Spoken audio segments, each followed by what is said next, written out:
and welcome to the Upper Deck. I'm Lynn, and right next to me is our special co-host. You know him, you love him from the Pinstripe Chronicles. It's Donald Stewart, everybody. How you doing, Donald? Yo, what's going on? What's going on? So much going on. But we're gonna kick things off like we do. Spencer has a trivia question of the week for us, and it comes with a history lesson. So I'm putting the question up, but I am going to tell you what Spencer's context was for this question. So, it was a lot. There's so much history between the Yankees and the Baltimore Orioles. In fact, the New York Highlanders came to be from the purchase of a team called the Baltimore Orioles prior to the 1903 season. One historic moment happened, and here's the question, on September 20th, 1961, when Roger Maris was just 2 home runs away from surpassing Babe Ruth's record of 600 home runs, which he did in 154 games. Unfortunately, that didn't happen. So, who was the Orioles pitcher that recorded Maris's final out? And for context, the commissioner at the time made a rule that if Roger Maris didn't get the home runs in 154 games, he would have an asterisk on his name. And since he did not do it, Roger Maris was the first asterisk, and thus the asterisk was born. What do you say about that? Not good things about that commissioner. Oh, Yeah, thumbs yeah, down to that commissioner. That's for sure. yeah, What we really need is we need the music from Mastermind to this to these trivia questions. yeah. And his last name was Frick, Commissioner Frick, as in Yeah. what the frick? What the frick? Imagine there being an asterisk for Roger Maris, but there's not an asterisk to say, I don't know, Barry Bonds breaking the home run record. You know? Yeah, yeah. But you know what? If it wasn't for what the frick, the Astros wouldn't have an asterisk, and I'm glad they got their asterisk. So anyway, Spencer always brings the goods. I gotta tell you. Yes, he does. Yes, he does. Okay, so we're gonna go right to the rear view mirror. Let's talk about the week that was, just a little bit. So I am going to I'm going to share. I thought I was going to share this. Yes, I am. So I gotta shout this out. So this Big G, I mean, a hero in so many ways, but it turns out that he had a hero yesterday, and it's this little boy named Everett. If you were listening to the game, if you've read anything online, this was the story, right? So yesterday, and we'll get into this during the show, Big G hit his 450 career home run, a neat and tidy number, and I just feel that 50 is doable, and we need that to get him in the Hall of Fame. So this father here taught his kid a great lesson and also gave him a great blessing by, giving the ball to Big G.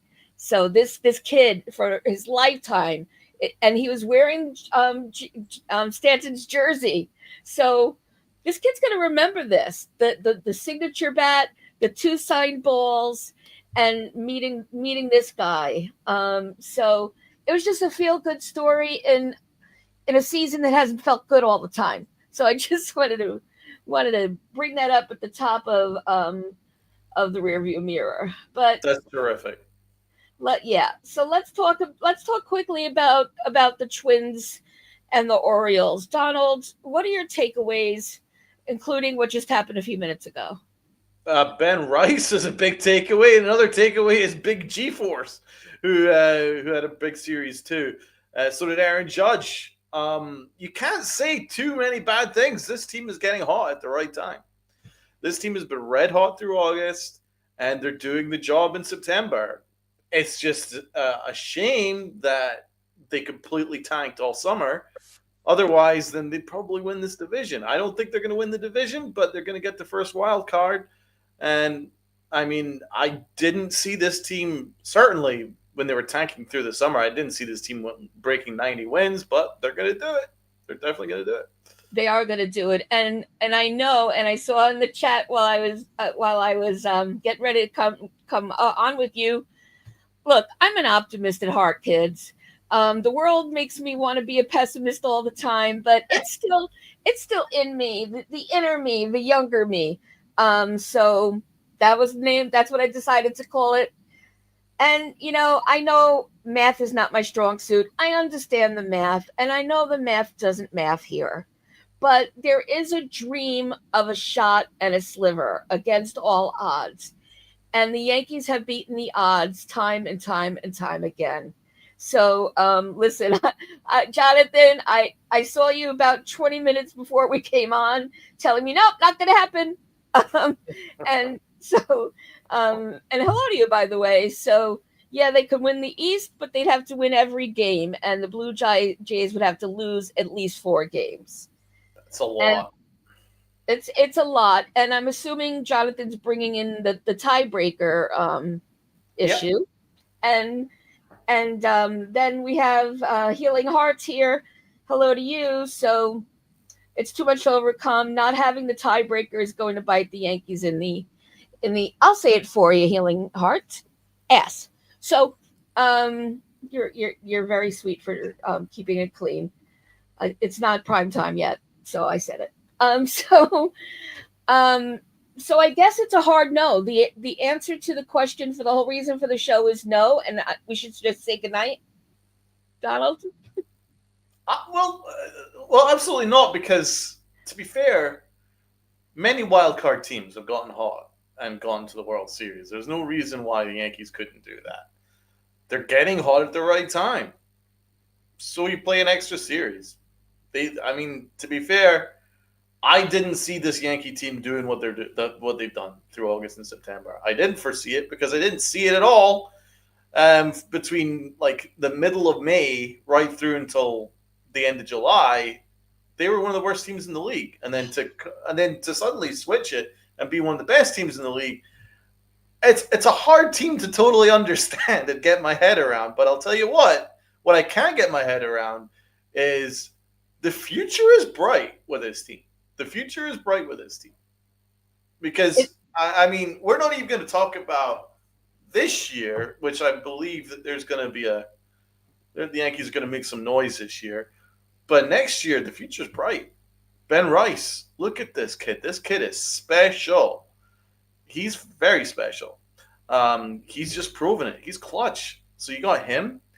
You're probably going to have Bellinger next year. I can't see any reason why we wouldn't be able to extend him. You got Aaron Judge, who's Aaron frickin' Judge. You got Big G, who I believe you're spot on. I think he will get that 50 in order to get the Hall of Fame as a Yankee. I want him to do it, and I'll be rooting hard for him to do so. Then you got Spencer Jones, who's waiting in the wings, and he's just been an absolute machine in the minors. So that's looking good. You got Jazz Chisholm, Mr. 30-30. Right? You got. Hey, do you like jazz? Do you like jazz? So you got I him, like some and then smooth jazz. yes, you do. You got Caballero as short. Yeah, Fu Volpe. First base. Okay, that's another thing. First base is the only position that the Yankees really need to attack in the off season. McMahon, one of the best gloves you're going to likely see. Can't hit worth a shit, but Well, a hell of a that's what I'm glove. gonna. Yeah, And catcher, I think it was probably going to be Ben Rice, but you got to feel good. And then I'm not even talking about the pitching yet.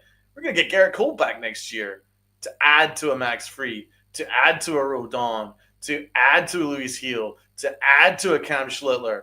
And then you got Bednar, who's your closer next year. So I'll tell you what, the future is really, really bright next year. So there's a lot of reason to be optimistic.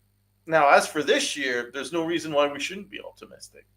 I mean, okay, this is going to be a really, really hard wild card series. The Yankees have a terrible record against both teams. The Astros or the Red Sox, both in the playoffs. We have a terrible record against both of them in the playoffs. So That's the big test. If they can get through that, then they can get through, and they could possibly go on a run. I don't know. I mean, obviously, it'd been much easier if they win the division, but they're the architects for their own downfall. Through most of this year, they've been the architects of their own downfall. There was no reason for them to completely tank all summer. No reason at all. Um, their their reliance on gaslighting and lying and puffing up Anthony Volpe when there was really no need to do it is a big reason why they lost as many games as they did. Riding it out with the really dodgy bullpen until they finally got some moves made at the deadline was really risky. So they were the kind of the architects of their own downfall, but they've gotten hot at the right time. And I mean, I can't say enough about Bellinger, about Grisham, about Stanton, especially.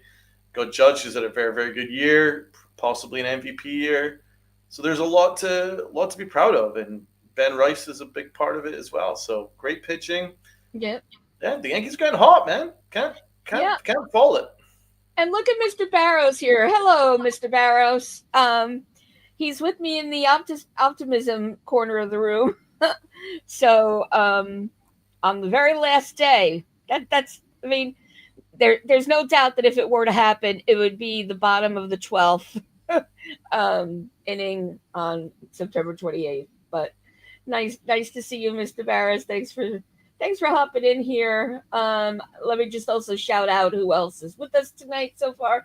Jacob, good to see you. My sister Karen is in the house. What up, Karen? And let's see who we got. John the Beagle Dad. Woof! You walked in a little bit ago. There And he Lori, is. you made it. Better late than never. And Michael, yeah, that's okay. That's okay, Michael. There is no detention tonight. So you're fine. You're a little late. I'm giving you a pass. Okay. So the other thing you mentioned Chisholm and the 30-30.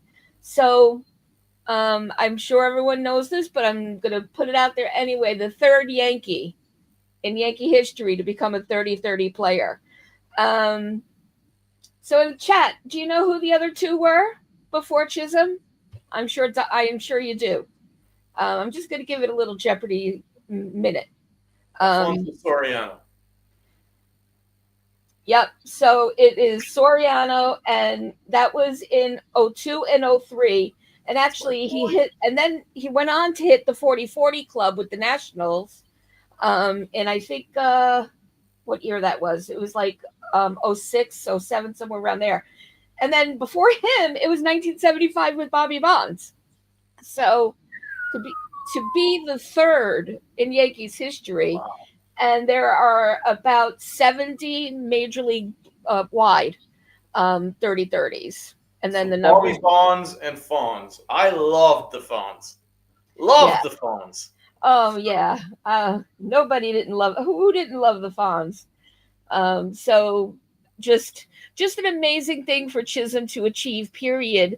But in a very lukewarm week that he had. Because... Yeah. But I would still overall give him a positive. I would overall say that I think it was even, I would say, fairly warm. Very warm. Obviously, the air was bad, but then you've got the home runs, another home run. Actually, you know what I'm going to say as far as I think it's pretty hot. Jazz was pretty hot. And then he made that ridiculous play, that diving crazy play in second base where he was that was pretty hot. I'm going to jump ahead to the who's hot, who's not category that we're getting to later. I'll just tell you why he's not hot, my not hot for the week. He went 3 for 14 against the Twins and 3 for 11 up until today's game with the Orioles. So, his numbers were not great. But weren't the three massive, couple of them were massive home runs? So when he was great, he was great. He was stuck on 29 for how long?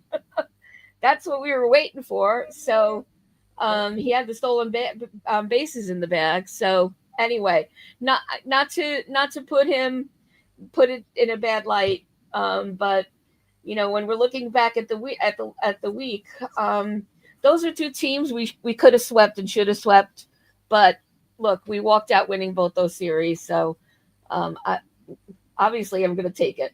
Um, so that's it for them. Goodbye. Now we fly home.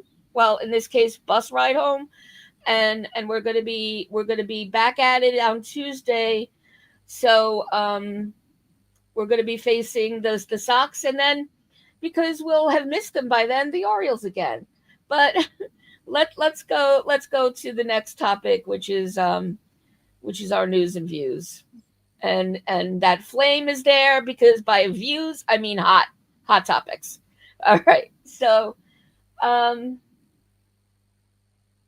I'm gonna say here's my hot take. Jose Caballero is our shortstop. Say it Period. louder. Period. Period. End of story. Say it louder. Caballero is my shortstop. Kamba. Caballero is my shortstop. All right. Listen, it's. I will say that if you look statistically, there isn't much of a difference between the two, but 30 games statistically comparable to Volpe. Volpe all year, Caballero 30 games. So the math does never maths for me, but I think I have a good point there. So he's been 19 and 23 since he got here. He's a menace. He's not even Dennis the Menace. He's beyond Dennis the Menace on the base paths. We know that. We've seen that. And he could be a platoon guy next year again. If we need that super utility guy, he's our guy. Look what he did today. He pivoted to third, did a great job. So, but for now, until whenever the Yankees are playing golf, he is my shortstop. And next year, no matter what, it's not Volpe. Unless Volpe gets fixed and we see something different in spring training, and then I still wouldn't trust it. We do have a hole to fill at shortstop. And as far as Ryan McMahon goes, here's my other hot take. He needs to go. We need an all-around third baseman. That was our biggest complaint with third base. And what do the Yankees do? They do what they always do. And it's great to have the defensive guy there. Stellar, stellar, stellar. But we need an all-around player. And we haven't had one since, dare I say, Cabrera got injured. And before him, how long was that drought? So they need to do better than McMahon. I'll stop there because I feel like you want to say something, Donald. No, I'm hearing you out because that is, as Lou says, a hot take. That is definitely a hot take. Yeah. So, and then here's my question. So here's my question. It's not a hot take, Donald, and everybody. Why is Dominguez sitting so much? Sitting so much, not hitting so much.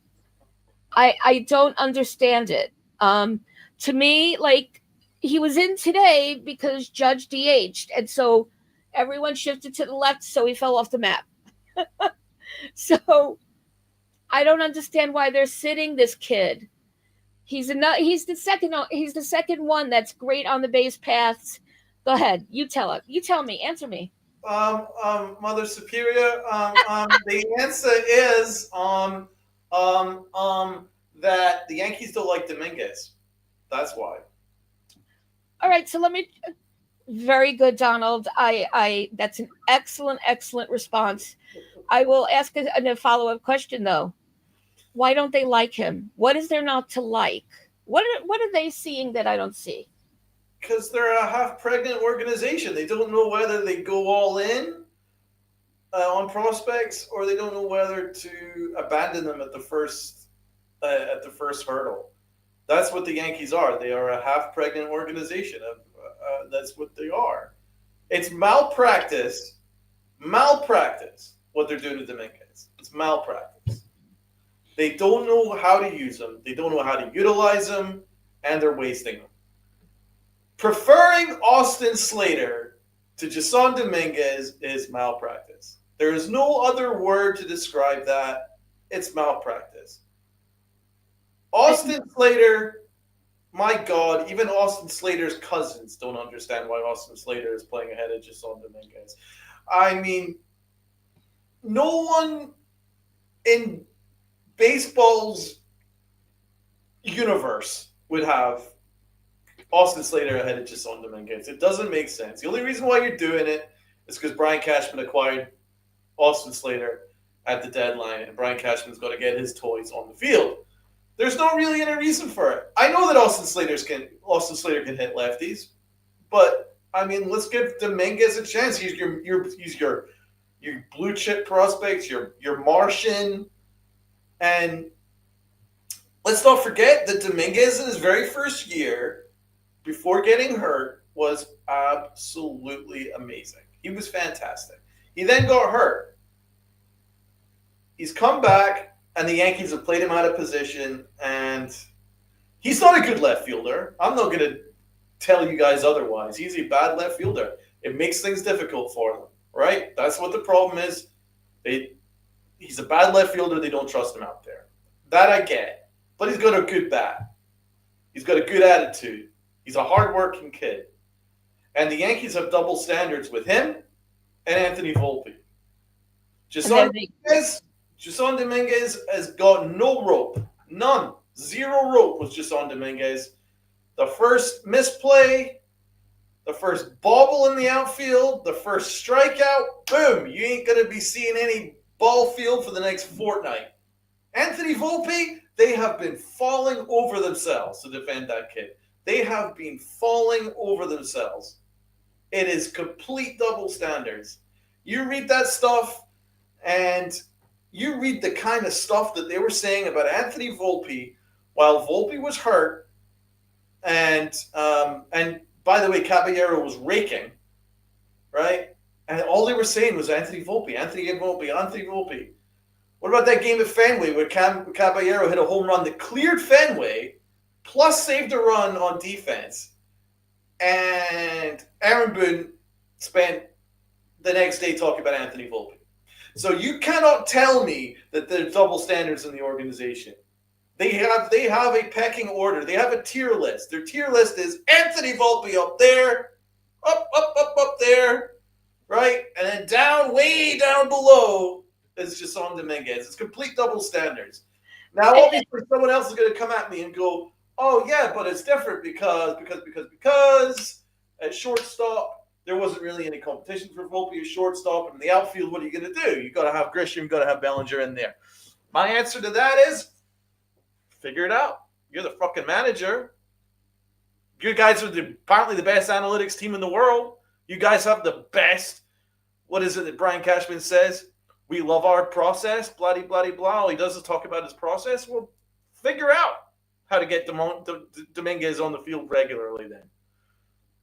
So they failed to do so. Meanwhile, they bent over backwards, and it's to defend Volpe, while Volpe has hurt the Yankees a ton this year. If you want to look at the main reasons why the Yankees will not win the division this year, it's going to be bullpen number 1, Anthony Volpe number 2, Aaron Boone number 3. Those are the top 3 reasons. And number 1 and number 2 are way up there. And it's stark. I'd say it's a dead heat. Embarrassment. He has been an embarrassment. An absolute embarrassment. One of the worst players in baseball over the last calendar year. And all you see is Brian Cashman and Aaron Boone say all kinds of ridiculous things to defend him. It's absolutely disgusting. Disgusting and an embarrassment to the organization. I love a show when I know I'm gonna throw away all of my notes because let's stay on this Volpe train for a minute. He's heading into our arbitration year.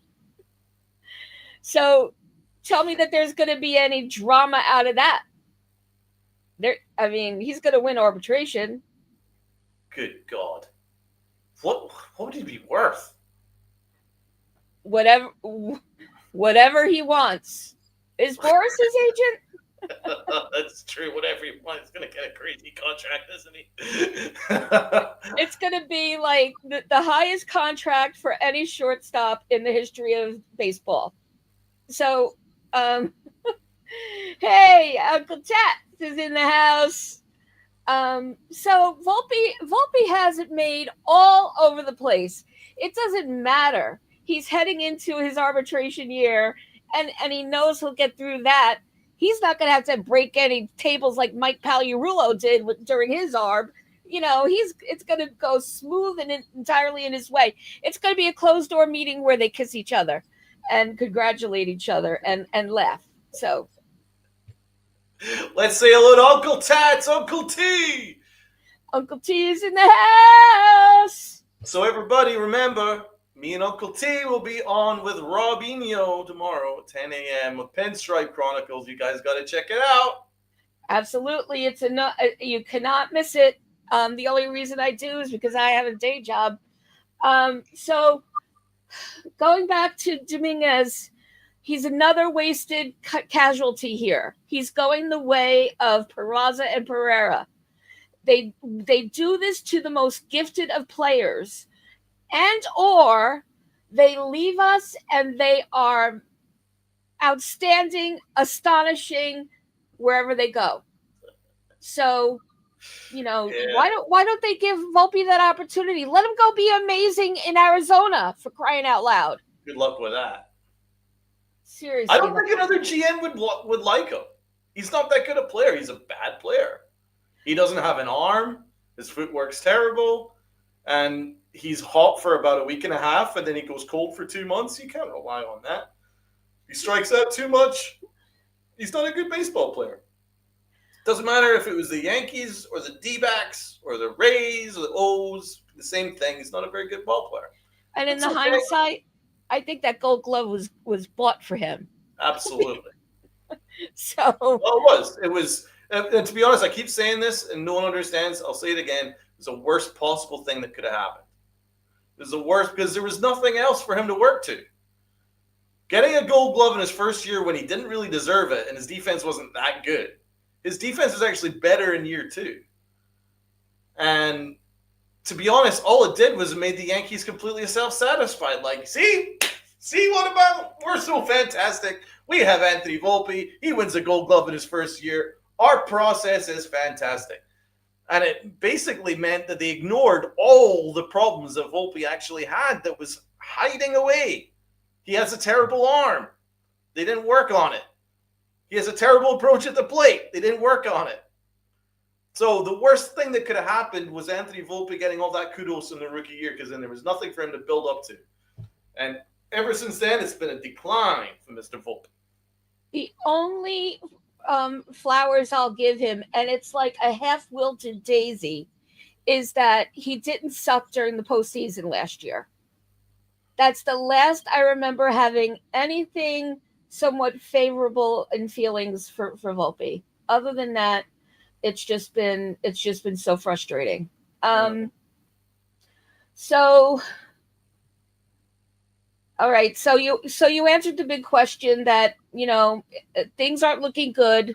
Let's get back to where we were, because me on Volpe. This is one subject I'm incredibly passionate about, because the Yankees have really, really pissed me off about Volpe. Thing is, Dominguez, there's no reason for Dominguez not to be playing ahead of Austin Slater. There's no reason for Dominguez to be a fifth outfielder. It's completely undeserved. It's like it's an extra kick in the teeth that Dominguez doesn't deserve. He doesn't deserve a kick in the teeth. He's not been that bad this year. If you look at him offensively, he's not been that bad. There's a lot of things that he needs to work on.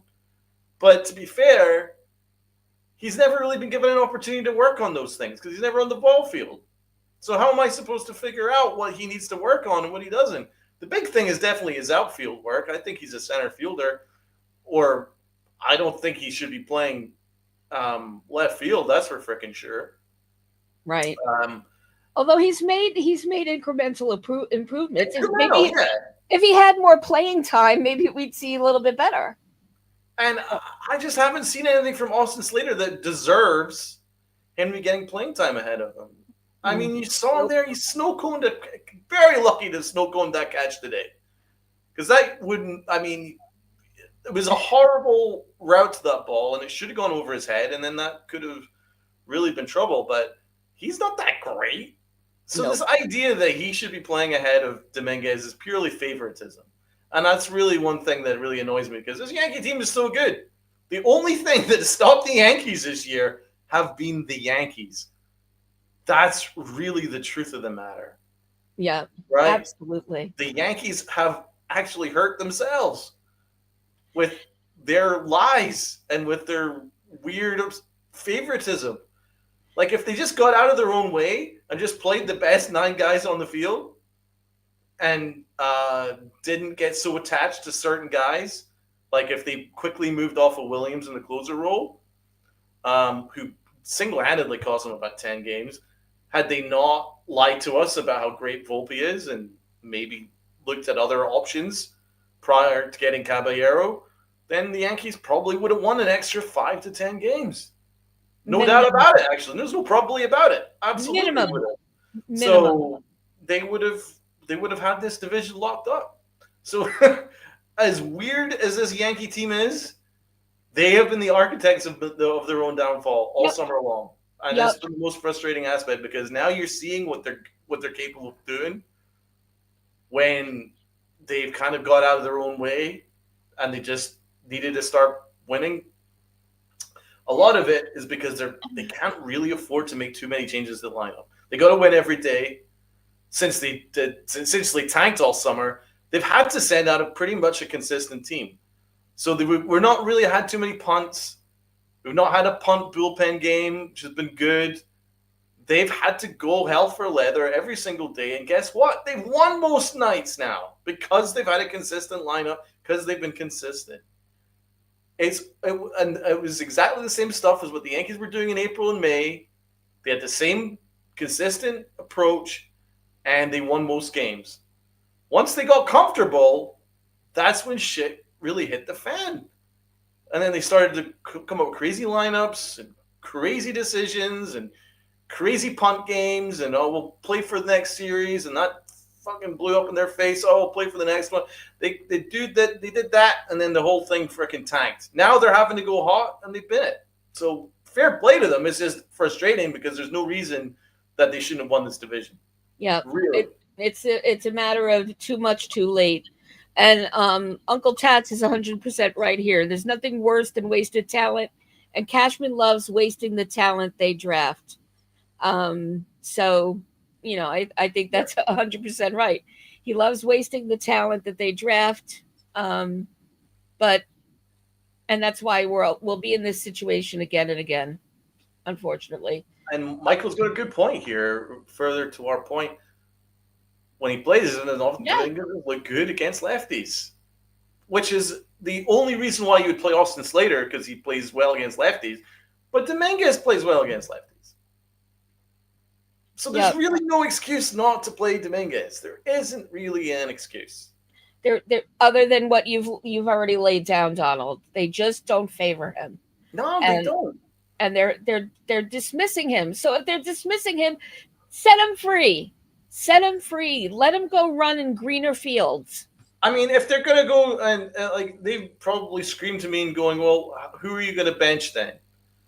And I would say, well, if you really want Bellinger's bat in the lineup, you can put him at first base. Oh, I like Goldschmidt, but if I mean that's why the Yankees are kind of half pregnant because there's certain players that they're all in on, Volpe, and there's certain guys that they give up on very very quickly, Dominguez, and that's what they do. Yep. So here's another hot take and question for you. So let's just say we get the wild card clean. Okay, Who are our three pitchers? easy. Really? Because you have to choose between Heel, Schlittler, and Warren. Well, I mean, You think it's Warren, easy? I Warren, think it's easy, but Warren you can dismiss easily. I mean, yes. Warren's not that guy. He ain't that guy. He ain't ready yet. The only battle is between Cam Schlittler and Luis Heel. The answer is Luis Heel. Luis Heel is also.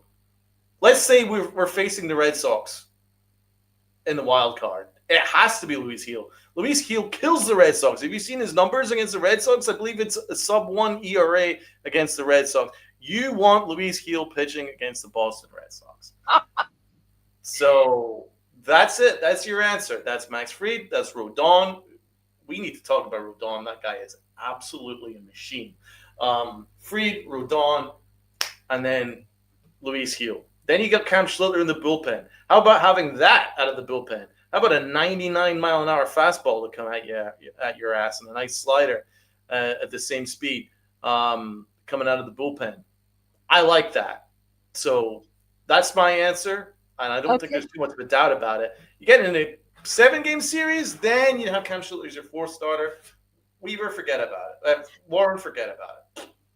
I'm going to stand alone here. I have a different scenario. I want yeah, I do. I want, as Mr. Barrows said, Mr. Shithead. I want Schlittler as the number 3, and for the same reasons that of what you said of why you would want him in the pen. I would love a heel coming out of the pen, and I would love Schlittler who. Look, this is a kid that came out of college, drafted out of college, and has been nothing but, I shouldn't say nothing but, he's been pretty significantly lights out and has the mental prowess that other aces have not had until this season. Hint, hint, Rodon, who has been our ace. I mean, there's no doubt about it. 17 wins this season already. I think still the top in MLB. And for the wild card only, if this was for reals, like ALDS, ALCS, I'd have a different answer. But for those wild card games, and I'm not looking at the stats. Fair point, Donald. But I just have more confidence in Schlittler at this moment from what we've seen of him so far. Heel, I feel, is just still adjusting to being back from being out all season. And Warren is just too Clay Holmes for me. So he is a bit not full on Clay Holmes, but sometimes you don't know what you're going to get from Warren. Warren! I thought you said Luis Heel. No, Heel. I feel is still getting back from being out last season. Warren, I have no faith in Warren. And that's where my Clay Holmes comparison came in. He's Clay Holmes light to me because he has been inconsistent. So I'm the only one. I don't mind standing alone. But you know what, Mr. Barrows, I don't know. Can we have coffee sometimes? Because it seems like we're twin flames. So he agrees with me. Luis Heel has been very, very good. I mean, I'm not saying he hasn't been. He was rookie of the year last year. He was absolutely amazing. And he's looking more and more like rookie of the year Heel. I get it. And he's got decent numbers for the year. 4-1, 3.33 ERA, 36 Ks. It's not bad. It's pretty good. It absolutely is. But look what Michael's throwing down here, and he's not wrong. Schlittler and Heel can't do that anymore. But I do love Cam Schlittler. Cam Schlittler actually has a 3.27 ERA. And he actually has a better whip, 130 as opposed to 150. So I'm not going to completely dismiss that. I think the only thing I will say is, though, Cam Schlittler may have hurt his chances in his last start. Certainly against the starts earlier in the week because he was the start against the Twins out this series. Yeah, the start against the Twins where he gave up 4 runs in 4 innings. Agreed. That probably hurt his chances. Yeah, except that was one sample size compared to his other outings. But I hear you. And you know what? It's great that we're having this debate because it means we have a good third person no matter what that we could like live with. So if we're right straight to the wild card and against the Red Sox, then we'll be okay. All right. Michael is actually surprised that people here favor Heel over Schlittler. It's not that I favor one or the other. Uh, I'm saying if you look at the Red Sox game, if we do have the Red Sox in the wild card, Luis Gil is a must because his numbers against Boston are fantastic. So Yeah. that would automatically give him a leg up there. Um, Listen, I love Cam Schlittler. I've been supporting him for a long time. Um, so I'm very very proud of him. To be fair, there's no other word I can put. I'm proud of him that he's taken this opportunity and he's run away with it. 3.27 ERA at this point is ridiculous. He's been great, but it's also a lot of pressure for a kid. It's a lot of pressure in a rookie. And you know what the Yankees did to the last rookie pitcher, uh, Devi Garcia? They destroyed him. They destroyed his confidence in the playoffs. And I don't want the Yankees to do that again No. to another pitcher. No. Luis Gil, he's got more experience, and he's just freaking great. Yeah. And uh, he's a little bit more nuanced. Schlitter still could probably work on a third pitch. Luis Gil is a full arsenal, so I trust Ah, Luis Gil just that little bit more. fair, fair, fair is a fair equal debate here. I like it. So sounds like we'll be fine. As long as they don't choose Warren, seems to be the prevailing majority in the chat. And And I don't want to disrespect Warren because he was awful last year, but he's been pretty darn decent this year. Like he was here when perfect we numbers needed for a him. fifth starter. He Perfect was here numbers. when we needed him. Yeah, perfect Yep. numbers for a fifth starter. You can't really argue that. He's been Thank God fine. we had him. Thank God we have him. So all three of them, I would be able to more than live with based on some of what we've had to deal with in the past, especially. So, but yeah, I could go with heel. But I think we exhausted that. So let's go to hot and not. Um, you and the guys on Pinstripe Chronicles have a similar kind of topic here. So I'm going to let you know who I found to be hot this week. And three pitchers are on my list. So we just exhausted Schlittler. No more to say about him. Rodon, because he's allowed 2 runs in or less in his last 9 starts. So I do have some stats on record. And as I mentioned earlier, 17 wins is a career high. And I think, correct me if I'm wrong, Donald, chat, I think it's still the highest to date in MLB. He was the first to get those 17 wins, if it's happened since I got the numbers. But either way, the Rodon of yesteryear, um, and I really have to include his wife in this shout out. I think his wife has been the Rodon whisperer that we all needed because he's just his whole makeup is so different. He's not gaslit anymore, and really, I'm confident to say he's our ace. And that is not a disrespect to Max Fried, who is also a hottie for me this week. So he's back to looking like that ace. He's back to looking like Mr. Under 2 ERA, and he has been under 2 in the last string of games. Um, that blister thing seems to hopefully be finally resolved.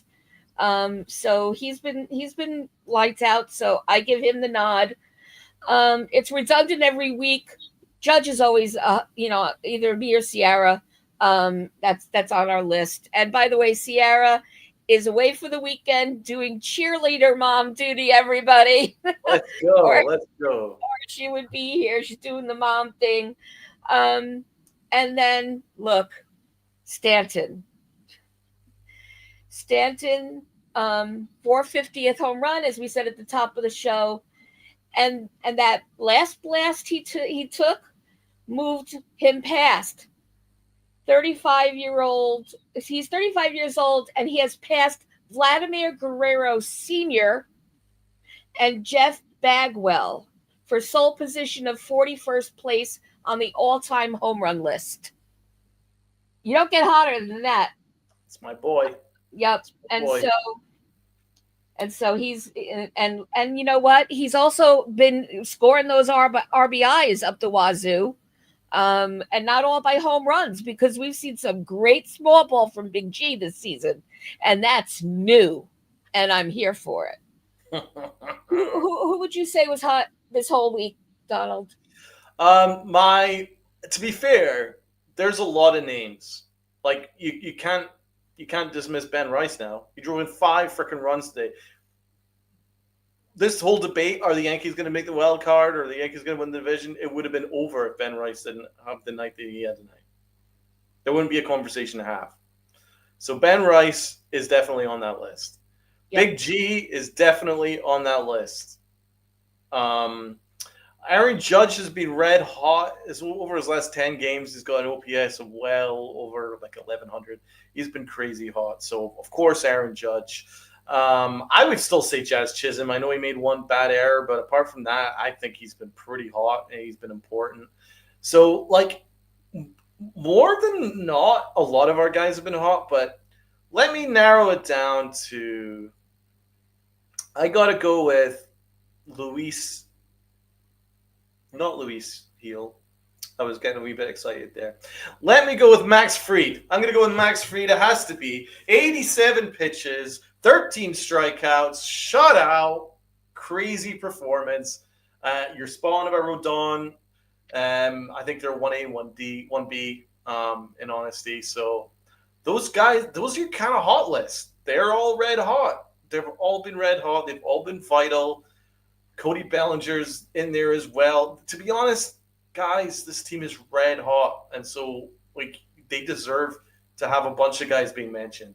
I've not even mentioned Bednar.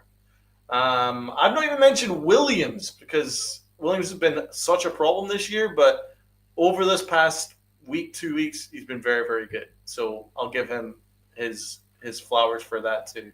So a lot of guys have been red hot, I have to say. Yep, 100%. And Judge, by the way, he has in the month of September his average has been 368, and his on base percentage as of today is 519 for the month of September. So, and yeah, you got it before I did, Donald. Um, oh, Mr. Barros. Mr. Barros, calm down, man. My goodness, Mr. Barros. Hey, yo. Woo! Okay. So, all right. So, in terms of the who's not, so who's not? There we go. You know what? I'm not gonna exhaust the already exhausted Volpe train. That's like redundant to even say. Agreed. But to be fair, he has been pretty good since coming back from the injury. Since the injection, he's a little bit better, and his swing is not quite as erratic.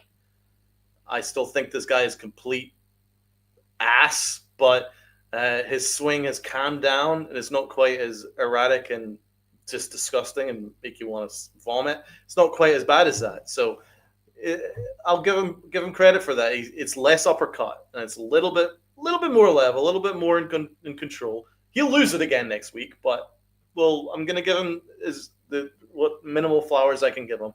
I wouldn't put him in the cold list. The player I would put in the cold list is Ryan McMahon. He has actually been very cold, unfortunately, but his glove is so good. His defense is so good. I don't even know how I can say that he's cold. Do you know what I'm saying? Because he's not been a bad player. Offensively, he's been terrible. You look at his numbers offensively over his last 20 games, he's been our worst hitter. Over his last 10 games, same. He's been bad offensively. Defensively, he's been insane. Not just good, insane. So I don't know. You know what frustrates me about him is he hits for power, this guy. When he connects with the bat, it is like, it's not G level, but you know what we've seen of him when he has made contact. There's been some good home runs. There's been some good double bag hits.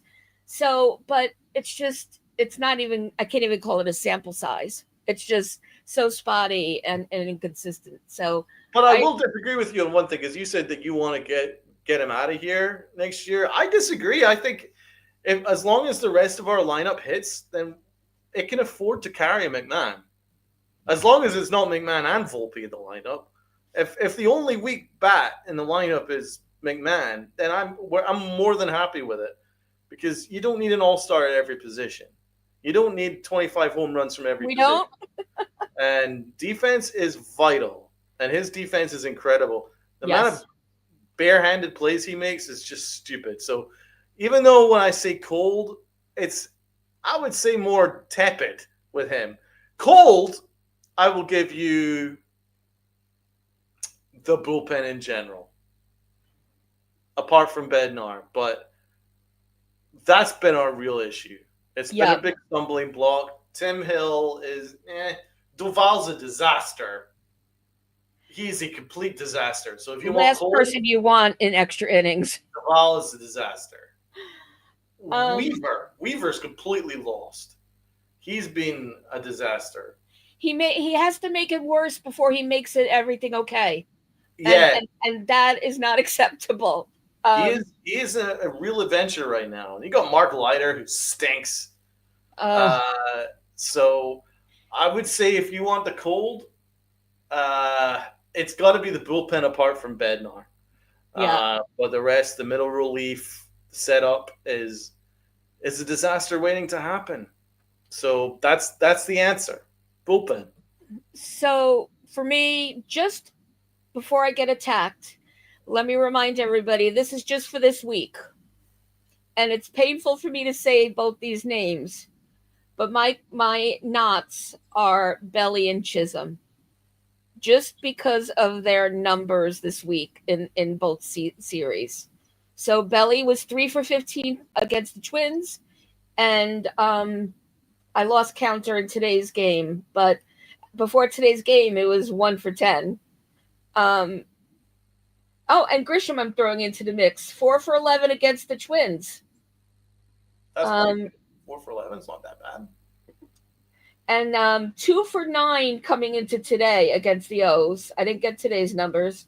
And Chisholm 3 for 14 against the Twins, and 3 for 11 at my last count against the Orioles. But how So, many home runs and RBIs? In fairness, well, I didn't count that, but and maybe that's my disclaimer. pretty And important. it's negative.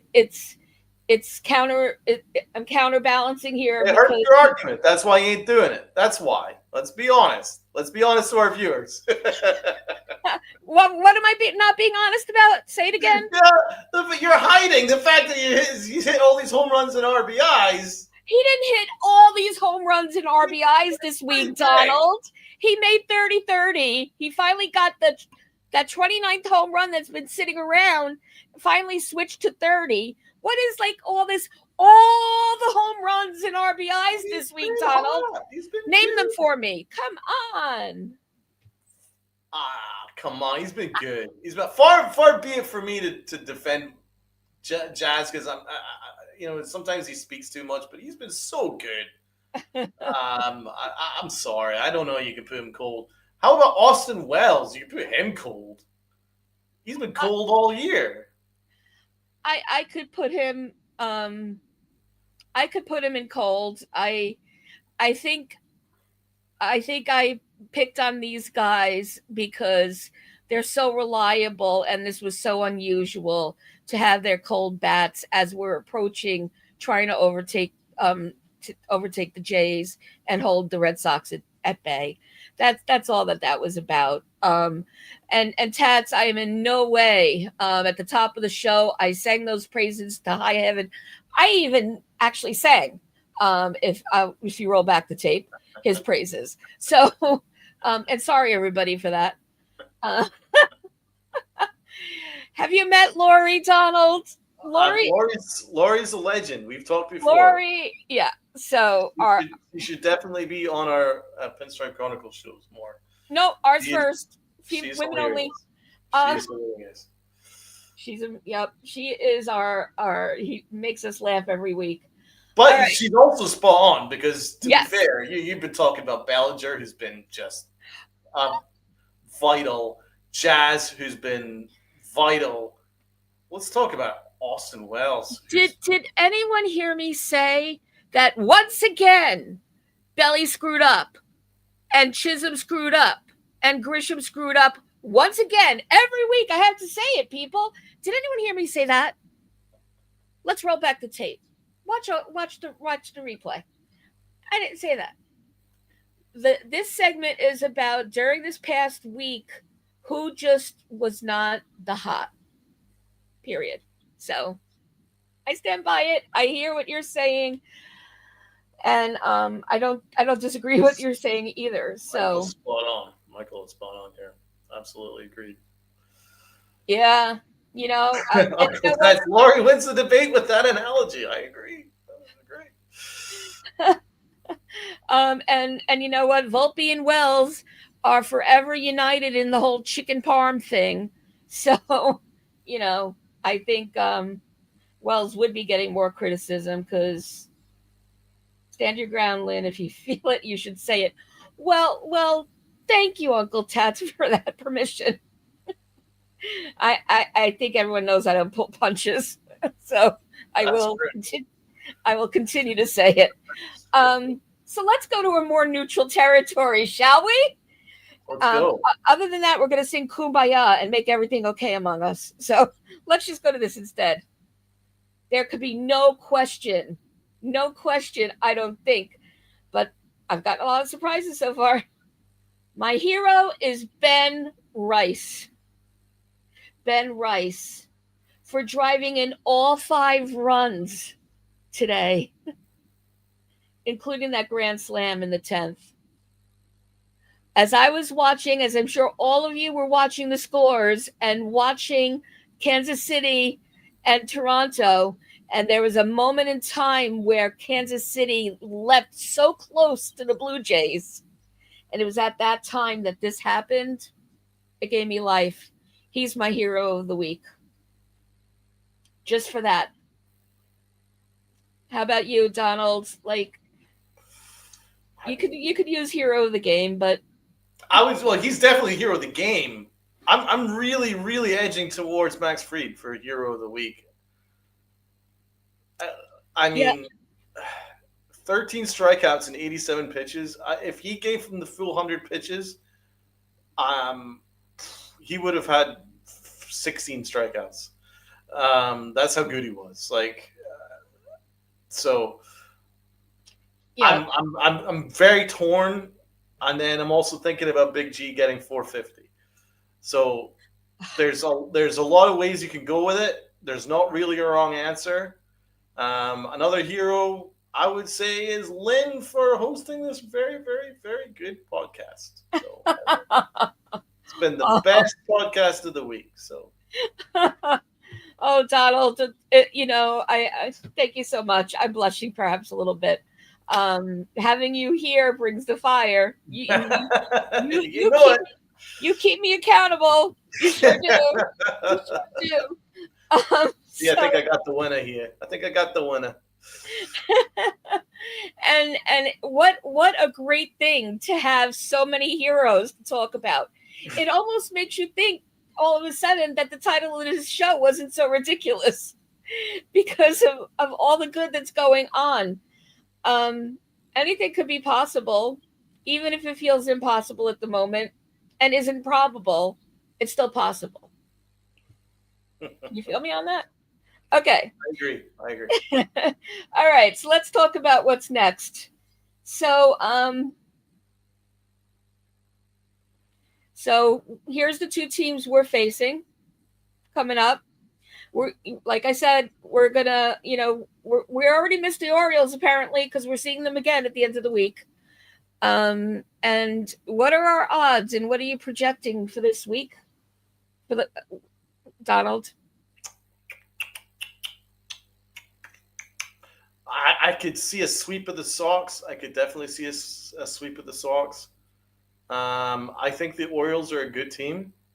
They might give us some headaches. So I would say 4-2. I would say Four. 4-2. I'd say maybe we sweep the Sox and maybe we lose 2 or 3 of the Orioles. Give us a bit of a headache. It's Ah, possible. It's possible. I think we've got the first wild card sorted. I would say 4-2. We might win both series 2-1, or we might sweep a series and then maybe struggle in another. That's my prediction. and none of those get us anywhere but to the wild card. Absolutely, that's the way I view it. I think Yeah. first wild card.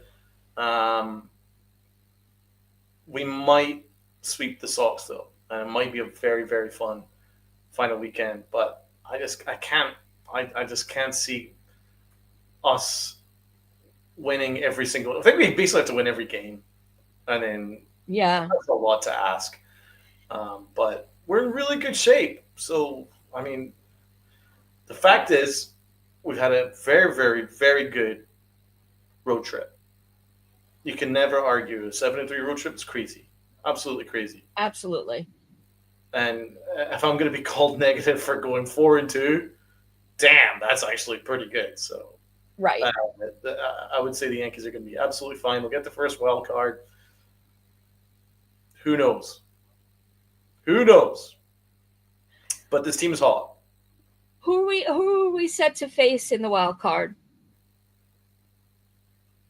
Well, it changes all the time. I Yeah, believe Boston was the last time I checked. Is Boston? it is Boston as of coming into today, and with Yeah. all the games not finished, the bracket hasn't been updated online. So I really don't know yet either. But Oh, such a sweet message. oh, Jordan Knudsen, before we ban you and get you out of this chat, bless your heart. Just bless your heart. Okay. Blame Canada.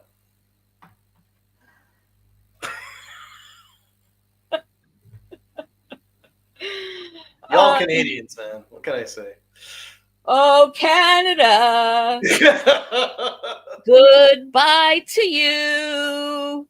Boop. Oh, Let's give him a Michael K. Senior because yeah. he was just put out of here. Okay, so let's wrap things up. I'm gonna put the trivia question of the week up on here. So on September 20th, 1961, Roger Maris was just 2 home runs away from surpassing Babe Ruth's record of 660 home runs in 154 games. Unfortunately, that didn't happen.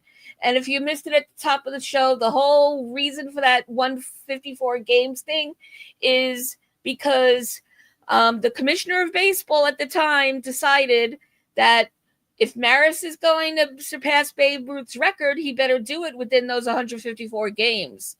And that didn't happen on that particular game, unfortunately. So who was the Orioles pitcher? Pardon the typo, everybody. Oh, gosh. Orioles, that extra S is for see ya, Orioles. Who was the Orioles pitcher that recorded Maris's final out?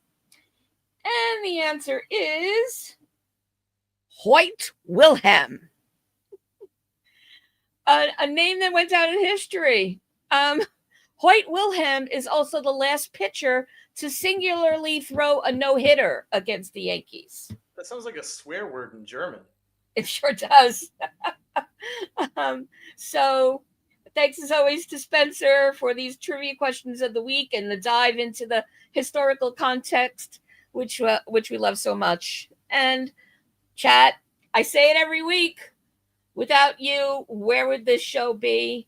You are the co-hosts every single week. This chat is hot.